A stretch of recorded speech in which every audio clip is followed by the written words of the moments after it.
ሄሎ ጤና ይስጥልን ውድ የመሃል ሚዲያ ቤተሰብ፣ በአጭር ሰበር መረጃ ደርሶን እሱን ለማጋራት ነው የመጣሁት። በመቀሌ አካባቢም ለማጣራት ሞክሬያለሁ። ከመቀሌ ውጭም ወዳሉት አካባቢ ደዋውዬ ለማጣራት ሞክሬያለሁ። ድጋሚ የድሮን ጥቃት መፈጸሙን መረጃዎች ወጥተዋል። ይሄ የድሮን ጥቃት የተፈጸመው በ26ኛው ታጣቂ ክፍል ላይ የተፈጸመ የድሮን ጥቃት ነው። ለህብረተሰቡም የጥንቃቄ መልእክት ተላልፏል። ጥቃቱ የተፈጸመው በዛሬው ማለዳ ነው። በተለይ በጠዋቱ 2 ሰዓት ገደማ አካባቢ ነው የዓይን እማኞች እንደነገሩን። ጥቃቱ ያነጣጠረው በ26ኛው ታጣቂ ቡድን ላይ ቢሆንም ቦታው መረዋ እንደሆነ ነው መረጃዎች የነገሩን። መረዋ ጣቢያ ላይ ነው በድሮን የተደገፈ ከባድ ጥቃት መፈጸሙ የተገለጸው። የጥቃቱ ኢላማዎችንም ለመረጃዎች ለማሰባሰብ ሞክሬያለሁ።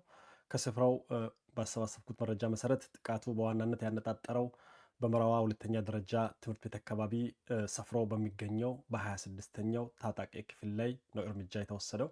በተለየ ሁኔታ ጥቃቱ የተካሄደባቸው ቦታዎች እዛው መራዋ ሁለተኛ ደረጃ ትምህርት ቤት አካባቢ በሰፈረው ኃይል ላይ ነው። ኃይሉ ተደምስሷል። ቀጥሎ ጥቃት የተፈጸመበት ሁለተኛ ቦታ በችግኝ ጣቢያ አካባቢ ነው። እዚህም አካባቢ ያለ ኃይል ተደምስሷል። ቀጥሎ ሶስተኛው ጥቃት ተፈጸመ ብለው መረጃ ምንጮቻችን እንዲሁም የዓይን እማኞች እንደነገሩን ከሆነ ከቤተ ክርስቲያን ከፍ ብሎ ባለው ዳይሮ ወር ዋርካ ዛፍ ነው የሚሉት በዛ ዛፍ ስር በተሰበሰቡ ታጣቂዎች ላይም እርምጃ መወሰዱ ታውቋል። እንግዲህ የደረሰውን ጉዳት በተመለከተም መረጃዎችን ስናሰባስብ እነዚህ ሶስቱ ቦታ ላይ የተሳካ ጥቃት መፈጸሙን ከነገሩን በኋላ የዚህ ጥቃት እንግዲህ ዋናው ዓላማ ታጣቂው ኃይሉን መጉዳት ነው፣ መደምሰስ ነው። ያም ተሳክቷል ነው የሚሉት። ነገር ግን በዛ ኃይል ውስጥ በግድ ታፍሶ የገቡ ወጣቶች ስለመኖራቸው፣ ሳይፈልጉ የገቡ ወጣቶች ስለመኖራቸው እና ይሄም እጅግ እንዳስቆጫቸው የመረጃ ምንጮቻችን ተናግረዋል። የደረሰው አደጋ ግን በጣም አደገኛ ከባድ እንደሆነና ባዩት ነገር ማዘናቸውን ገልጸዋል። እንግዲህ አሁንም ድሮኗ በአካባቢው ላይ በአየር ላይ እያንዣበበች እንደምትገኝ የኔንም መመልከታቸውን ነው የመረጃ ምንጮች የገለጹት። የአካባቢው ሕዝብም ከነዋሪዎችም ከታጣቂዎቹ አካባቢ በተቻለ መጠን እንዲሸሹ፣ ከሚንቀሳቀስበትም ስፍራ እንዲርቁ፣ የራሳቸውን ደህንነት እንዲጠብቁ አስፈላጊውን ጥንቃቄ ሁሉ እንዲያደርጉም ማሳሰብ እወዳለሁ። እንግዲህ እንደዚህ አይነት ጥቃቶች በዚህ ኃይል ላይ በተከታታይ ሊፈጸም ይችላል። የተጠበቀ ነው፣ አዲስ ነገር አይደለም። እንግዲህ ተጨማሪ ማብራሪያዎች እና መረጃዎች ወደ መጨረሻ አካባቢ ላጣራ በጠዋቱ ፕሮግራም ለማምጣት ሞክራለሁ። እንግዲህ ከመጣው አይቀር ደግሞ ሌላም አንድ መረጃ ደርሶኛል። እሱንም መረጃ አጋርቻችሁ ነው የምወጣው። ፕሮግራማችን ላይ ካድርጉ ሼር አድርጉ። ዛሬ አንድ ሌላ መረጃ ወጥቷል። የኋላ ቀሩ የህወሓት ቡድን የደበቃቸውን ከባድ መሳሪያዎችን በሙሉ አውጥቷል። እንዲሁም ከኤርትራም የተቀበለውን አዲስ ትጥቅ አውጥቷል። እነዚህ ሁለቱንም ትጥቆች በሚመለከት መረጃዎች በዝርዝር በሰነድ ደርሰውናል። የኋላ ቀሩ ቡድን ከፕሪቶሪያው የትጥቅ መፍታት ስምምነት በኋላ ከባድ መሳሪያዎችን መካናይዝድን ጨምሮ ማለት ነው ማስረከብ ሲገባው በመቅበር ያለው የተሰባበረ ካስረከበ በኋላ ምንም የለኝም በማለት ቆይቶ ነው የነበረው። እንግዲህ ከታች በምዘረዝራቸው መሰረት ከባድ መሳሪያዎችን ደብቆ ታጥቆ እንደቆየ የሚያጋልጥ ዝርዝር መረጃ ደርሶናል። እስካሁን እዛም እዚህም በፎቶ ያየናቸው መረጃዎች ነው የነበረው። አሁን ለእኔ የደረሰው መረጃ ግን ዝርዝሩን በአጠቃላይ የሚገልጽ ነው።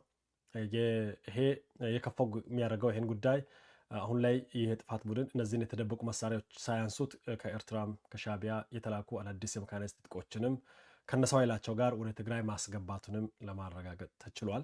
እንግዲህ ከዚህ በታች ከሰንጠረዥ ውስጥ ከሰንጠረዡ ነው የማነበው የተቀበላቸውን መሳሪያዎችና ጦሮችን በዝርዝር አነባለሁ። የመጀመሪያው በ60ኛው ታጣቂ ክፍል የሚገኙ ከባድ መሳሪያዎች ከነብዛታቸው ደርሰውናል። እነዚህ እንግዲህ እንደነገርኳችሁ ከዚህ በፊት በጦርነት ግማሹ የመረጃ ነው።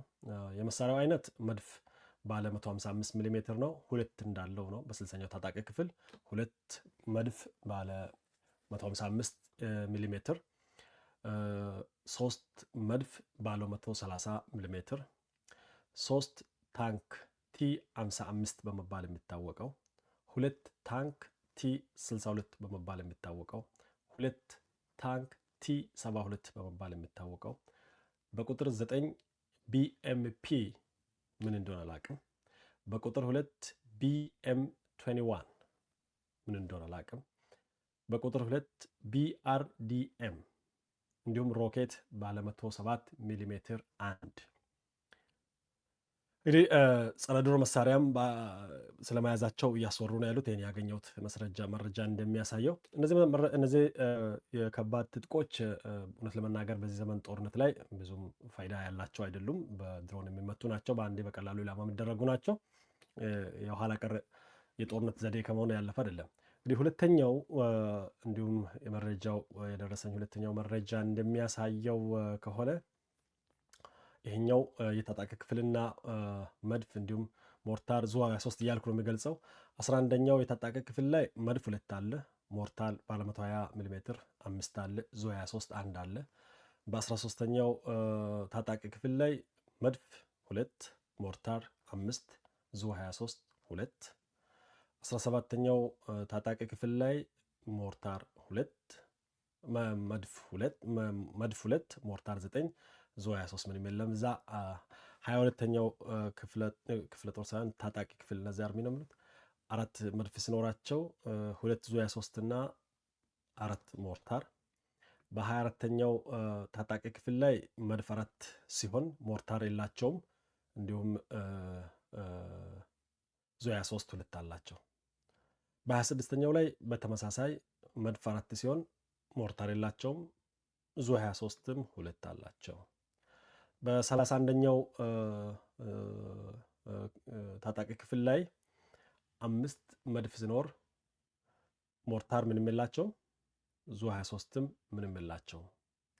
በ33ኛው ላይ መድፍ 5 አላቸው፣ ሞርታር ምንም የላቸውም።